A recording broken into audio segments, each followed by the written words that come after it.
opinión les merece a ustedes que este artículo excluye, como lo dije antes, a los diputados, miembros de juntas directivas, porque estos perciben dietas y no tienen jornada ordinaria de trabajo? Lo escucho, don Lenín. Sí, empiezo contestándote la primera pregunta sobre el tema de salud y la parte económica del país. Lo primero que hay que ver es que nuestro sistema de seguridad social ha sido robusto y lo que ha permitido hacerle frente a la pandemia a través de la Caja Costarricense de Seguro Social, pilar fundamental de nuestra democracia, y de otros servicios públicos que han permitido precisamente que los costarricenses tengamos acceso pues a esa salud preventiva esencial para que no sucedan escenarios como en Brasil, Ecuador y otras latitudes. Lo que sucede es que de pronto, y es nuestra perspectiva, que el gobierno empezó a politizar las políticas técnicas sanitarias. ¿Por qué digo esto? Voy a poner un simple ejemplo, y consta que yo soy de salud. Se ha insistido en el tema de prevención, lavado de manos y guardar la distancia social. Nos dan una restricción vehicular, ¿verdad? Donde en el vehículo yo viajo con mi núcleo familiar o mi grupo social, pero prácticamente nos están obligando a tener transporte público en donde yo voy a convivir y voy a compartir en ese momento con 30, 40, 60 núcleos distintos sociales. Entonces son las políticas que uno de repente no entiende. De igual forma como, por ejemplo, está afectando el turismo, que a gritos está pidiendo esa reactivación. Y así podemos ir esgrimiendo y puntualizando un montón de decisiones técnicas que uno no las entiende ni las comparte, porque definitivamente el tema de salud debe ir acompañado pues precisamente de esa respuesta económica y social. De lo contrario, lo que va a haber aquí de verdad es un gran estallido. El tema sanitario fue abordado de muy buena forma a un inicio, ¿verdad? Yo creo que de repente se tomaron medidas restrictivas muy groseras, porque definitivamente si la población en general no tiene con qué comer, va a salir definitivamente a las calles, ¿verdad? Eso es una realidad. Entonces, lo que ha propuesto el gobierno, cuando hablo del gobierno es el Poder Ejecutivo en sí, me parece que es totalmente reaccionario. No veo un plan estratégico, no lo veo por ningún lado, en el inmediato, corto, mediano ni largo plazo.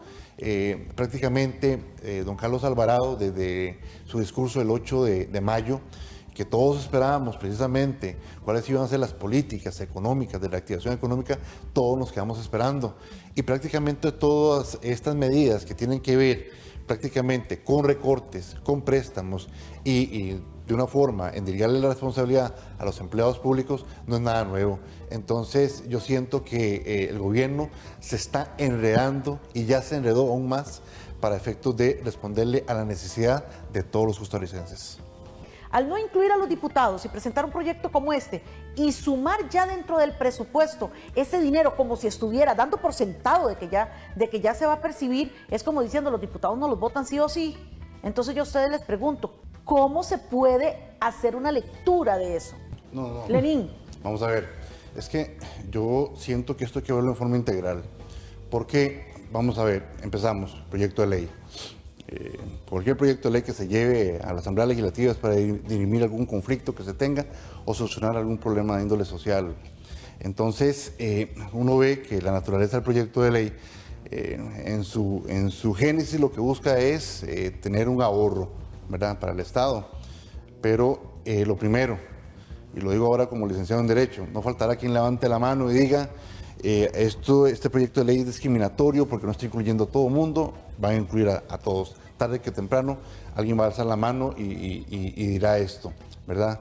Pero en esa macroeconomía, que lo que se ocupan son esos números grandes para efectos de revertir la seria situación fiscal que atraviesa el país, que esto no es nuevo, eso hay que puntualizarlo. Así es. Eso no es nuevo, ¿verdad? Y aquí hay temas que han quedado totalmente excluidos de esa discusión, por ejemplo, el fraude tributario, la elusión y evasión fiscal. Por ahí se ha hablado hasta el cansancio del tema de las pensiones de lujo, que de repente son un 2% del Producto Interno Bruto que se pagan año a año. Y aquí hay que ver también los recortes hacia el Estado, ¿verdad? Lo que está planteando el gobierno y hacia dónde hacer estos recortes. Porque de lo contrario, por eso yo estoy diciendo que verlo en forma integral. Ya tenemos un serio problema de aportes de cuota obrero patronal de trabajadores del sector privado que están en este momento lamentablemente desempleados, cesados o disminuida su condición laboral. Y si hacemos lo mismo en el sector público, el debilitamiento integral va a ser a la Caja Costarricense de Seguro Social. Es lo mismo que de repente el impuesto al salario, quién sabe ver afectado directamente. Estamos hablando de una captación importante de impuestos. Entonces, yo siento y repito que aquí el mayor problema es que el Ejecutivo no nos ha planteado esa hoja de ruta que vea todas las aristas. No lo vemos. Y al final de cuentas, lo que sucede es que vemos sectores peleando cada quien sus espacios, sus necesidades, o de repente peleando en los sectores, cuando aquí definitivamente tenemos que consensuar una agenda país para ver cómo sacamos este país adelante. ¿Por qué? Y señalo lo siguiente, recordemos que antes de entrar a la pandemia, el porcentaje de trabajadores desempleados es de un 12%. Se estima y se proyecta que vamos a tener cerca de un 20-22% de personas de verdad que no van a tener ninguna forma de tener ingresos, y eso es gravísimo, ¿verdad? Porque lo que más nos preocupa a nosotros desde el punto de vista sindical es de verdad que se dé una confrontación social, que sería lo peor que nos puede pasar como país. Yo quisiera decirles que vamos a entrar de una vez. Rebajar la jornada ordinaria significa disminuir los servicios. ¿Cierto, don Lenín? Correcto. Eso es así. ¿Cómo se aplica esto en los cuerpos docentes? ¿Los maestros van a dar menos clases a los alumnos? Los jueces y todo el trabajo del Poder Judicial que mencionaba antes de irnos a pausa. Si ya de por sí la mora judicial es algo que es como el sello del Poder Judicial, que es súper difícil que la tengan al día, o sea, eso es casi que misión imposible. Ahora disminuyéndoles la jornada laboral, ¿qué va a pasar con eso? Digamos, en este caso, ¿cómo va a afectar la jornada laboral a los jueces en consecuencia del proceso de justicia? ¿Se va a atrasar? Porque estos deben de reducir la jornada. Entrémosle a esos dos áreas, nada más. Sí, hay que leer la letra pequeña del proyecto de ley como tal, porque si el trabajador no entra en ese rango salarial, no tiene por qué hacerle una disminución de su jornada laboral. Entonces, no todos los docentes van a entrar en ese rango. ¿Y los jueces? Entonces, el punto es este, Isabel, ¿cómo vas a poder determinar dentro del Ministerio de Educación, usted sí, usted no, usted sí, usted no? Me explico. Ahí donde uno siente que la generalidad de la ley no es ¿verdad? El objetivo primordial, que es la reducción o ahorro para el Estado. Con relación a los jueces, ¿verdad? El Poder Judicial, tenemos un serio problema, porque si ya tenemos una justicia pronta y cumplida en nuestro país, y digo entre comillas, pronta y cumplida, porque definitivamente todos los juzgados están repletos, pues haría prácticamente imposible poder aplicar la justicia en nuestro país. Entonces, ahí donde esto más bien sustenta, Isabel y compañeros del panel, lo que vengo sustentando, que este proyecto de ley como tal no viene a solucionar el problema y de forma integral, sino por el contrario va a ocasionar un serio problema. ¿Por qué lo digo? Porque todos los trabajadores públicos, ¿verdad? que hagan mención acá el proyecto de ley como se trata de establecer la reducción de la jornada laboral y por ende también su salario, sí, porque una cosa es el proyecto de ley cuando se lleva a la Asamblea Legislativa y otra cosa es lo que sale. Porque si el propósito es a rajatabla hacer una reducción salarial y de jornada laboral, vamos a tener dos serios problemas. Uno, la prestación de servicio público en detrimento de la población. Y número dos, recordemos que el 60% de los costarricenses, de igual forma los empleados públicos, tenemos obligaciones crediticias y esto se va a hacer una bola de nieve. Y yo creo que ese tampoco es el objetivo. Entonces, aquí definitivamente vuelvo al tema inicial. El Poder Ejecutivo debe plantearnos a todos los costarricenses esa hoja de ruta en el inmediato, corto, mediano y largo plazo. Para efectos de replicar a don Daniel, con todo respeto, pero vamos a ver, 35,000 empleados que de repente se le baje el 15%, no vamos a afectar todo el aparato estatal, pero sí podemos llevar a la ruina a 35,000 familias, ¿verdad? Porque ya te lo voy a explicar, ¿verdad? Precisamente por los parámetros de racionalidad y proporcionalidad, porque no es lo mismo una persona que gane 4 millones, 5 millones, 6 millones de colones y le apliques el 15% a una persona que gane 1.550.000 colones y le apliques el 15%. No es razonable ni proporcional, ¿cierto? Entonces, ahí es donde no hay un sistema de escalas, por ejemplo, como sucede en renta. Y pues efectivamente también las organizaciones sindicales en algún momento salimos a hablar de que precisamente a los trabajadores del sector privado que estaban siendo cesados o de repente se estaba reduciendo su jornada laboral, fuimos los primeros en alzar la voz que el sector financiero, que en este momento no se ha visto afectado por la pandemia, ¿verdad?, le diera precisamente ese respaldo a todas las personas que tenían obligaciones crediticias. Y mientras en otros países del mundo las tasas se han bajado, en nuestro país no sucede igual, ¿verdad? Y más bien los créditos se han alargado y se han aumentado los intereses a las personas que tienen obligaciones crediticias, número uno. Número dos, la diferencia para el público que nos está sintonizando entre una empresa privada y las empresas estatales o los servicios públicos es precisamente que nosotros no tenemos fin de lucro, sino poder brindarle a toda la ciudadanía servicios que son esenciales: educación, salud, agua potable, energía eléctrica, en fin, todo lo que hace grande nuestro país a través de la seguridad social.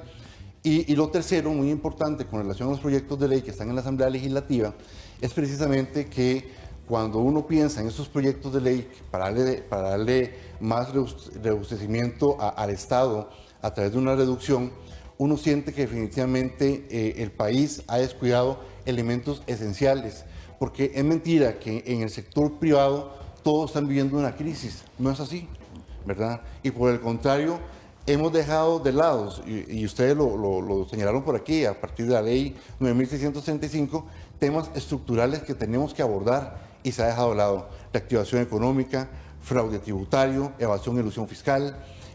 También hay que hablar de las debilidades que tiene el Estado en sí mismo, pero no hemos entrado a esa discusión porque definitivamente ni el Poder Ejecutivo ni la Asamblea Legislativa han querido abordar estos temas y han pateado la bola hacia adelante.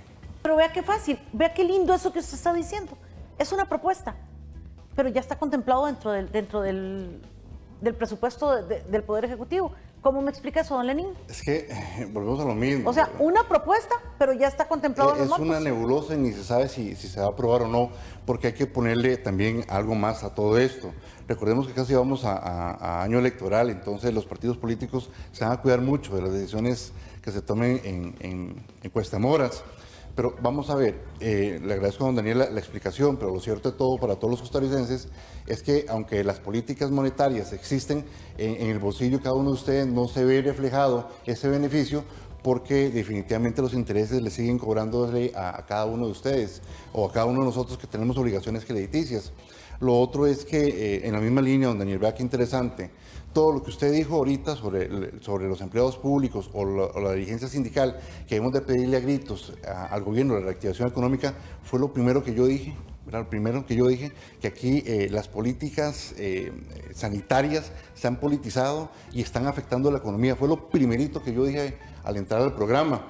¿Por qué? Porque definitivamente nosotros tenemos que ver esto en forma integral. Y voy a poner un ejemplo a todos los costarricenses porque me parece que lo que voy a mencionar refleja cómo está el país. La Caja Costarricense de Seguro Social, todos vamos a coincidir en que es el pilar fundamental de nuestra democracia. Y la Caja Costarricense se financia a través del Estado, el aporte de los patronos y el aporte de los trabajadores.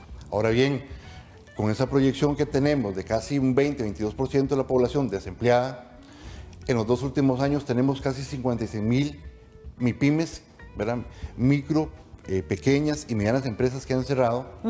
¿Cómo vamos a financiar la institución, la Caja? Le agrego un dato más, don Daniel, y a todo el público que nos sintoniza. Se proyecta que la erogación económica que está haciendo la institución para afrontar la pandemia es de casi 93,000 millones de colones, y lo que está en presupuesto ahorita son 33,000, ¿verdad? Efectivamente se le dé 2 billones de colones, pero si nosotros decimos, y no, es plata que se le dé a la Caja, no importa, no. O sea, aquí hay que buscar el financiamiento de la Caja y es momento oportuno para entre todos decir cómo vamos a apoyar la institución más importante para nuestro país. ¿Y por qué menciono la Caja? Porque de igual forma, en esa contribución tripartita tenemos que pensar en el Estado en forma general. Por ejemplo,